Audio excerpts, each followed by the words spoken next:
সারা দেশেই বেড়ে চলেছে বিভিন্ন অপরাধমূলক কর্মকাণ্ড। তারই ধারাবাহিকতায় আজকে নওগাঁতে কিন্তু এই অপরাধমূলক কর্মকাণ্ডগুলোকে প্রতিহত করতে জেলা আইন শৃঙ্খলা কমিটির বিশেষ একটি সভা অনুষ্ঠিত হচ্ছে এবং এই সভায় কিন্তু বিভিন্ন বিষয়, বিশেষ করে সড়ক দুর্ঘটনা, এছাড়া হচ্ছে আপনার মাদক, তারপরে সোশ্যাল মিডিয়ায় যে গুজব রয়েছে, মেলা এবং ইট ভাটা এবং অবৈধভাবে মাটি খনন থেকে শুরু করে এবং ইফটিজিং থেকে শুরু করে বিভিন্ন বিষয় কিন্তু আজকে এই বিশেষ আইন শৃঙ্খলা কমিটির সভায় কিন্তু আলোচিত হয়েছে এবং এই আজকের সভাতে কিন্তু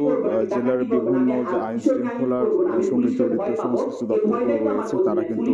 আজকে এই সভায় উপস্থিত হয়েছে এবং আজকে সভায় যেসব আইন শৃঙ্খলাতে অবনীত হয়েছে এবং যেসব বিষয়ে অপরাধমূলক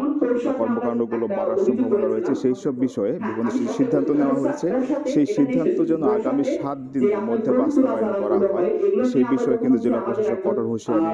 প্রদান করেছে এবং এই সভার মাধ্যমে যে সিদ্ধান্তগুলো গৃহীত হচ্ছে সেগুলো যেন সকল কিছু বাস্তবায়িত হয়। বাস্তবায়িত হলে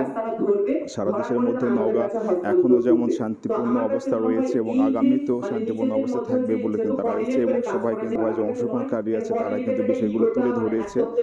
তারা তাদের মতামত দিয়েছে এবং প্রতিটা মতামত এবং পরামর্শ কিন্তু এই সভাতে লিপিবদ্ধ করা হয়েছে এবং এই সভায় লিপিবদ্ধ করা পরামর্শগুলো দ্রুত